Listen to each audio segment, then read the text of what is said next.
You might be wondering, why is this guy driving? Isn't this a data recovery channel? Well, it is. It's definitely related to data recovery. But before I get there, we have to go back to the beginning. But before I get there, I have to ask you something. Have you subscribed to my channel? Have you clicked like? Have you followed me on the other social media platforms? Well, if you haven't, now's your chance. So, why am I driving? Well, like I said, we have to go back to the beginning.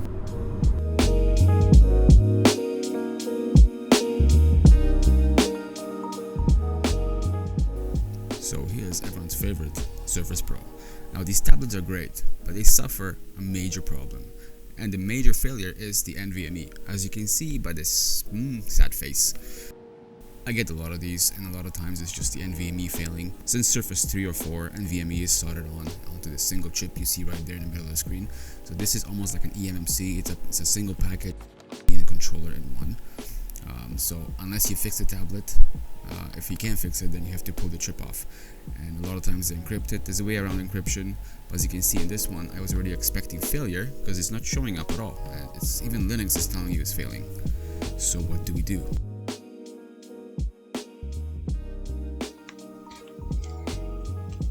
Okay, so Surface is here. I got it right here. So as you saw at the beginning of the video, I honestly think that this Surface got a problem with the NVMe itself.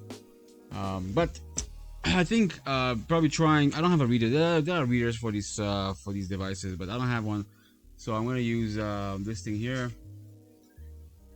This is a NVMe SSD. So I'm going to remove this chip and I'm going to transplant the other one that's right here. I'm going to put it onto this board and we'll see what happens.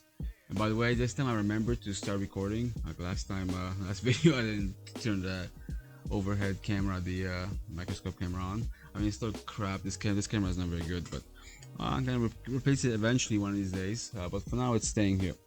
Anyway, let's prep this SSD. We're gonna remove the chip. So let's move the Surface to the side for now. Let's get our SSD prepped. I'm gonna figure out which way do I want it. Okay, so let's get some flux onto here.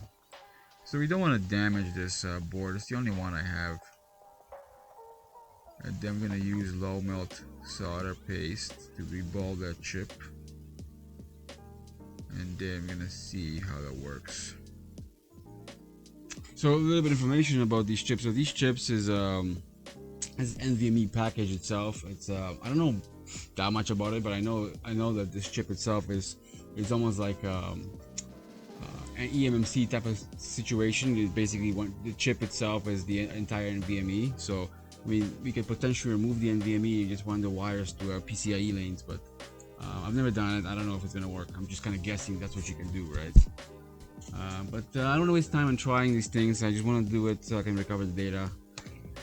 Also, the client says this NVMe, this Surface didn't have BitLocker enabled. Well, I guess we'll find out. Because if it did, I don't think we're gonna be able to get the key because it's TPM. So maybe not. Let's get her done. I also got my stencil here. The temperature is 375. Might be too much, but since I'm not removing the chip off the patient chip, I'm not gonna worry about damaging this one.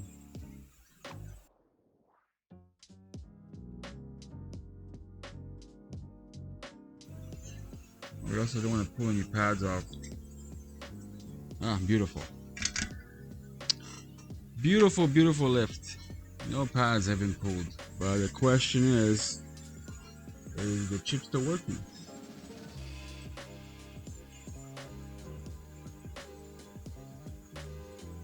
Well, I guess we'll find out.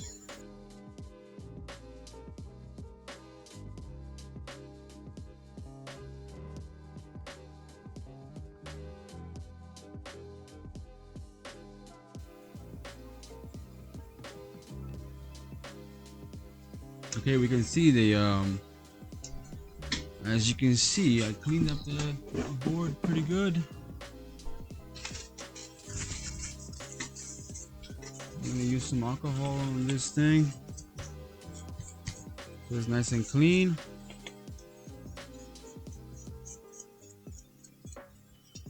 That should do it. We also have to clean the chip. So the chip's gotta be clean too. Now I'm gonna take this chip and we're gonna clean it as well.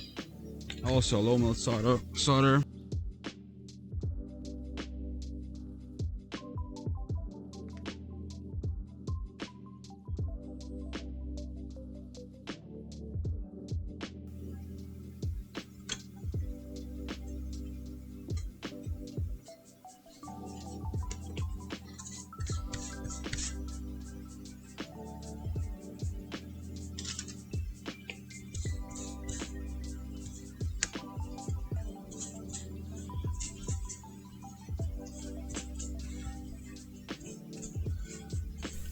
So this video is gonna be awfully long if I don't do this, so I'm gonna have to speed this up. So anyways, remove the NVMe from the surface. As you can see here, I had to protect myself from the battery so I don't explode it with the heat.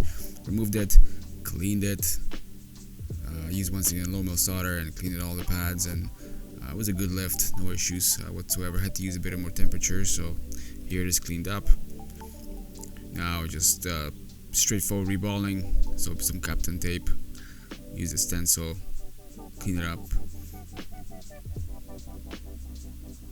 and just simple reball with low melt solder. As always, some paper towel underneath, trick I learned from a friend of mine. So here we go, it's reballed. Now we remove it from the stencil. I don't like popping it off with the tweezers because you can damage the stencil, but I had no choice in this case. So here it is reballed. I think there was one ball that was damaged. I cut that out, there's no point filming that, so I had to fix one ball. So here we go, we're gonna put it on the drive, or on the board now. It's not a drive anymore. So here it goes onto the board. So now we can just put it back onto the board. And I've tested this method with good NVMe drives. This method does work, swapping the chip into a different board. But in this case, we'll see if it works for us with this failing NVMe. Got the drive soldered on. Let's plug it in and watch the logs. No, it doesn't detect it. As you can see, it shows up as ASMT NVMe, but unfortunately when you click on it, there's nothing there. So well, I was suspecting the NVMe is not gonna work because it was freezing the entire surface, so that was the issue. Since it doesn't work, there's one more thing I could try. It's just gonna take me some time.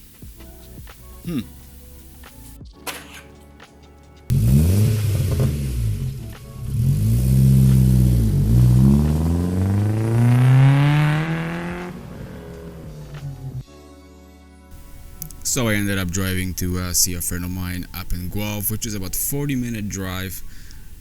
It was still early, it was about 10:30 in the morning, so I figured why not take a quick drive up there and borrow his adapters. He bought 2 of these adapters that can read these NVMe drives, and he hasn't had a chance to test them, and I had 2 chips to test, so I figured why not take a drive up there. And here I am arriving at his location.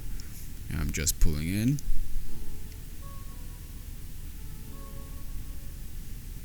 It was a nice, uneventful drive. The drive back wasn't so much fun. I got stuck in traffic. I'm sure you'll see near the end of the video.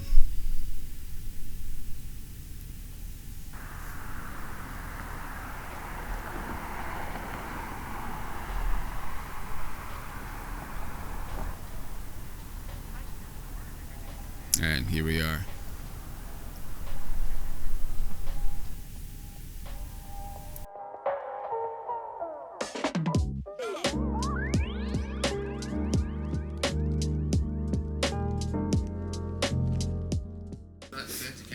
Okay, so I'm here with Luke. Hey! He's gonna be looking at a drive, and also you got these adapters. So The problem I had with the SSD was that it wasn't working in the Surface. So look at these two adapters here. I'm gonna try them. I'm also gonna borrow it and bring it back to the lab and test it out on some other ones. So this is the one you got, right? Yeah. So have you get a chance to test it yet, or am I testing it? I tested it, but I had a dead one, so it's kind of. So I brought two. Yeah.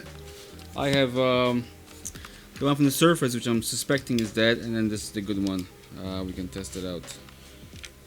So we'll see. So here's Luke's lab. Have you filmed any of this for your YouTube or no? Hmm? Have you filmed any of this for your YouTube? Off and on. Yeah. I guess your guy doesn't want to be in the video, eh? Let's go snoop around. Yeah, Bruno doesn't like to be on video because he's scared that the ladies will be lining up at the door. Oh yeah. I would be careful with that. Yeah, you never know. Let's see what drive. I think maybe he won't notice. So you gotta plug the info to P3000, and we're gonna see the good chip, see if it works. I'm guessing the good one should work unless I killed it with heat already. It worked before, so it's detected. But this is a good chip, so I was expected to be detected. Yeah, there it is, 120 gig. So we know this chip works. We know the adapter works. And there it is. So it does read the partition map. So the chip is working, but this is just to test the adapter. So let's put in the bad chip, which I know is dead, because the Surface was freezing. As you saw at the beginning of the video, the Surface was freezing, so I was expecting the nVMe to be dead. But let's rule it out now. Maybe it was my soldering, who knows. Let's test it. So we got the chip from the Surface in, and no, it's not gonna go. That's what I was expecting. But I'll borrow Luke's adapter, I'll take it back to the lab, and we're gonna test it on the other Surface nVMe. And it's not detected. So a new development, put the chip back in again, and we get ID and size. The question is it gonna image? If it's gonna image, I'm gonna leave it here to image. So we'll give it a try. Luke is gonna give it a try, see if he can image it.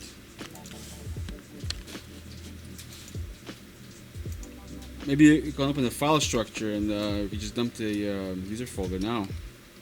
Please work. I didn't drive here 40 minutes for nothing. No, I don't think so. Oh yeah, it's lost it here, right? So it did land.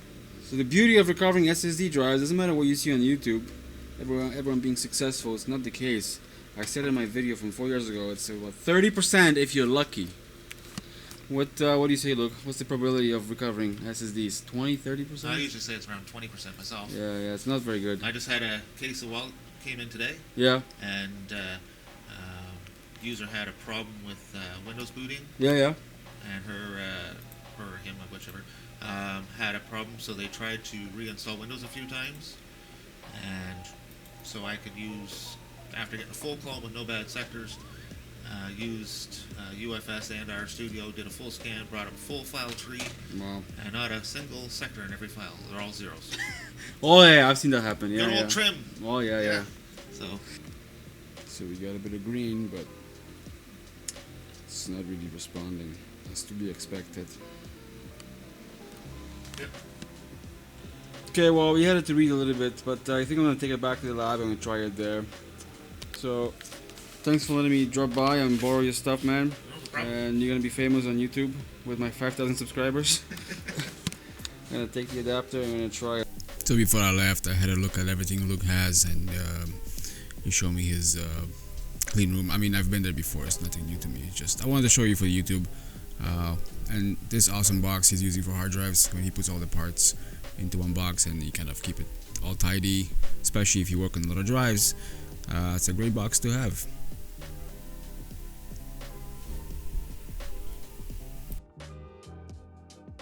So I picked up the adapter and I'm gonna head back to my lab now. It's about 40-minute drive.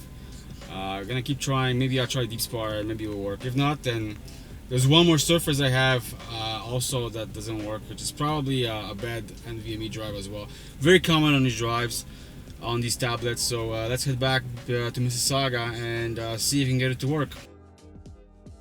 Again, I hit the road to drive back to Mississauga, and of course on the way back, just before Milton, I hit a lot of traffic because up ahead there was an accident, and instead of 40 minutes, it took me an hour and 20 minutes to get back. Well, 401 things. If you live in Toronto, you know how these things go. 401 is just horrible sometimes, but here you can see I'm avoiding the traffic thanks to Waze.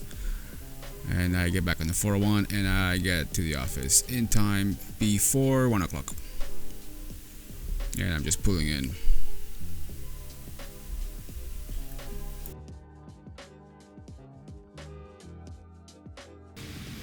So I got it here detected now in Deep Spar. I tried PC3000, but I was having problems. So got it in Deep Spar. Don't mind my battery holding it down. But there it is. Let's see what happens if we continue here. Okay, I'm not gonna change any settings. I'm gonna hit F5 to start imaging, and we'll see what happens. Okay, I might have to do some changes in the configuration because I saw it was trying to access the drive a little bit, but it's not reading yet. So let's play around with the settings a little bit, and I'll come back to this if we can get it to read. So play around with the settings a little bit. You can see it's detected. The drive is definitely detected, but it's we are in repower state, so it's set up now to repower twice on hitting error, but it's probably not gonna read. So yeah, I'm gonna play around with it some more. I gotta start editing this video. I got a lot of footage to go through. As you watched the entire video, you know what happened. I went somewhere and all these things have happened, but yeah. Oh, we got some brown. Not good. And also, while I was at my friend's place, we also noticed this drive was encrypted. There's a way around this encryption sometimes on these surfaces, but I don't want to say what it is because this is just part of this business. Don't have to share everything with YouTube, but yeah.